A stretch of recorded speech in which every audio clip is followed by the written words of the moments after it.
Assalamualaikum warahmatullahi wabarakatuh. Saya Pradipta Bagas Daniswara dengan NIM 241091131310002. Pada video kali ini akan memaparkan atau menjelaskan materi mengenai surface anatomi atau anatomi permukaan yang disampaikan oleh Dr. Abdullah Oski Iliandri MKes pada pertemuan mata kuliah dasar-dasar biomedik yang disampaikan pada Selasa 5 November 2024. Pada bagian pertama yang akan saya bahas pada kali ini adalah rambut. Rambut yang pada dasarnya merupakan suatu organ yang berbentuk seperti benang tipis dan panjang yang terbuat dari zat bernama keratin yang mengalami penandukan atau cornification yang tentu dapat kita temukan pada hewan lain seperti pada halnya tanduk pada kambing, kerbau, kemudian sapi. Nah, pada bagian rambut sendiri, pada tubuh manusia tumbuh beberapa bagian yang ditutupi oleh rambut.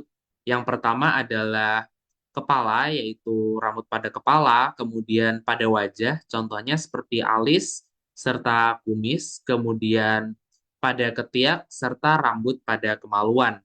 Rambut pada tubuh manusia sendiri memiliki beberapa fungsi sesuai pada tempat tumbuhnya. Contohnya yang pertama adalah rambut pada kepala. Tumbuhnya rambut pada kepala memiliki fungsi yang pertama adalah menghindarkan kulit kepala dari paparan sinar matahari secara langsung. Kemudian juga pada kondisi-kondisi, yaitu pada saat hujan maupun ada air yang turun pada bagian kepala, itu tidak akan langsung mengalir ke bagian wajah, namun rambut akan membantu untuk mengalirkan air tersebut kepada bagian-bagian pada samping kepala, yaitu pada samping kepala maupun pada bagian belakang kepala yang pada tujuan akhirnya air tersebut, baik air dari hujan maupun air yang dihasilkan oleh tubuh seperti keringat, itu tidak turun langsung ke bagian wajah. Begitu pula pada alis, alis juga memiliki fungsi yang sama sehingga kondisi air yang berlebihan seperti keringat maupun air hujan itu tidak akan langsung turun ke bagian mata, namun akan dialirkan atau diarahkan oleh alis untuk turun ke bagian samping.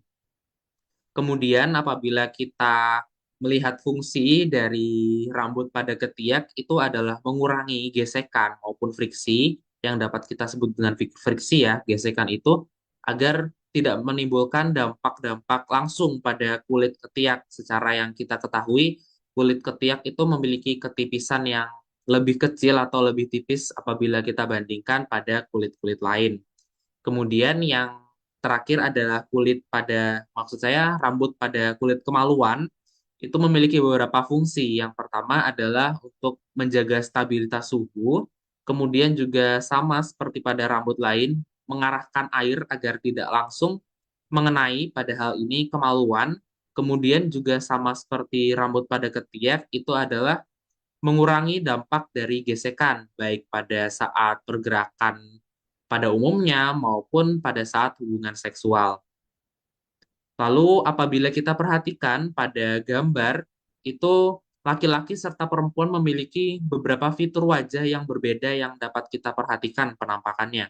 Yang pertama adalah bagian dahi atau bagian atas mata yang terlihat lebih menonjol dan dominan pada laki-laki, kemudian juga rahang yang tegas pada laki-laki, serta rambut pada wajah yang tumbuh itu pada laki-laki terlihat lebih dominan apabila kita bandingkan ketiga hal tersebut dengan wajah wanita.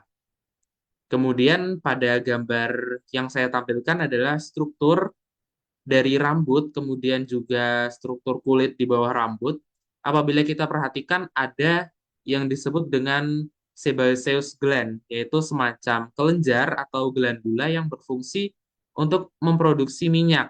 Nah, minyak-minyak yang diproduksi oleh kulit ini memiliki beberapa fungsi. Contohnya, yang pertama adalah memberikan kelembaban atau kondisi yang sesuai yang dibutuhkan oleh kulit serta rambut. Nah, apabila minyak atau zat yang diproduksi oleh sebaceous gland ini terkikis maupun terkurangi pada saat kondisi-kondisi tertentu, baik disengaja maupun tidak disengaja, tentu hal ini akan memberikan dampak pada kulit serta rambut, yaitu kering dan ada kondisi-kondisi yang tidak sesuai atau tidak ideal seperti rambut yang mudah patah, lalu juga kulit yang terpapar oleh debu serta kotoran secara langsung yang seharusnya atau idealnya itu menempel pada minyak yang dihasilkan oleh sebaceous gland yang tadi. Kemudian kita berpindah ke bagian tubuh lain yaitu hidung, kemudian nanti akan ada telinga dan bagian tubuh lain yang memiliki satu fitur yang sama yaitu kartilago atau tulang rawan.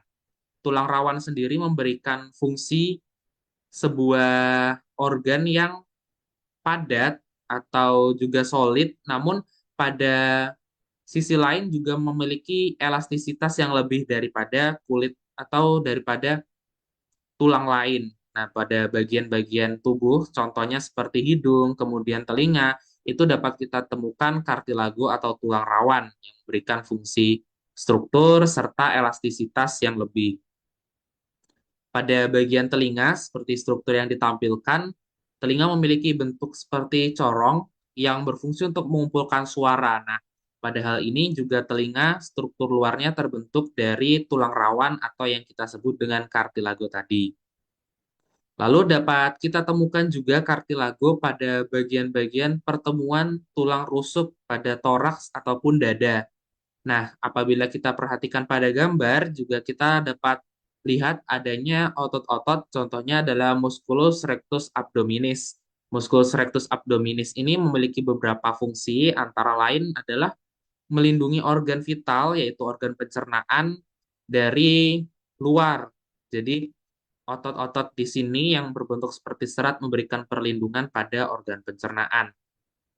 Kemudian apabila kita meninjau kembali pada struktur perut, pada sebenarnya itu ada pembagian region-region ataupun kuadran perut. Yang pertama adalah pada gambar di sisi kanan ada 4 kuadran, yaitu kiri atas, kiri bawah, kanan atas, dan kanan bawah. Lalu ada pembagian kuadran atau region yang lebih spesifik lagi, yaitu 9 region. Yang pertama adalah yang pada bagian tengah, dimulai dengan epigastrik dari atas, kemudian umbilikal, serta pubik. Lalu apabila kita lihat pada bagian sisi kiri dan kanan yang dilambangkan dengan huruf L dan R, itu dapat kita lihat pada bagian mulai atas itu hipokondriak, kemudian lateral, dan inguinal. Nah, fungsi-fungsi dari pembagian region maupun kuadran pada perut adalah mengetahui pada organ mana apabila kita meninjau dari luar, dari kulit, itu organ mana yang memiliki ketidaknormalan ataupun gangguan. Sehingga apabila kita mengobservasi dari luar, contohnya apabila ada ketidaknyamanan maupun gangguan pada region umbilikal, itu maka ada kemungkinan dan besar kemungkinan ada gangguan maupun ketidaknormalan pada organ usus contohnya. Dan apabila ada ketidaknormalan lain pada bagian-bagian lain, tentu kita dapat memberikan dugaan yang memiliki besar kemungkinan pada organ mana ketidaknormalan atau gangguan tersebut ada atau terdampak. Kemudian kita melanjutkan pada organ lain yaitu jantung. Jantung sendiri terbagi menjadi 2 secara garis besar yaitu atrium, lalu juga ventricle. Nah, lalu apabila kita jabarkan lebih lanjut, terdiri dari ventricle kanan, ventricle kiri, kemudian atrium kanan, dan atrium kiri. Pada gambar ilustrasi sudah terdapat panah yang menunjukkan bahwa darah dari tubuh bagian atas akan masuk ke dalam atrium kanan terlebih dahulu, kemudian dilanjutkan ke ventricle kanan, dan pada antara ventricle kanan dan atrium kanan itu dibatasi oleh sebuah katup atau valve yang disebut tricuspid. Kemudian juga ada katup-katup lain seperti mitral atau bicuspid, dan ada juga katup yang membatasi antara jantung dengan pembuluh darah yaitu aorta valve dan pulmonary valve. Nah, dilanjutkan pada arah pergerakan darah, apabila kita lanjutkan dari ventricle kanan, maka akan diteruskan ke paru-paru. Sedangkan untuk bagian atrium kiri serta ventricle kiri, darah itu akan masuk melalui ventricle terlebih dahulu, kemudian akan ke atrium selanjutnya. Maaf, dari atrium juga pertama, kemudian dilanjutkan ke ventricle. Nah, ventricle nantilah yang akan memompa ke arah aorta. Jadi pada dasarnya darah akan masuk pertama kali melalui atrium, kemudian dilanjutkan ke aorta dan dipompa kembali ke pembuluh darah yang berkaitan.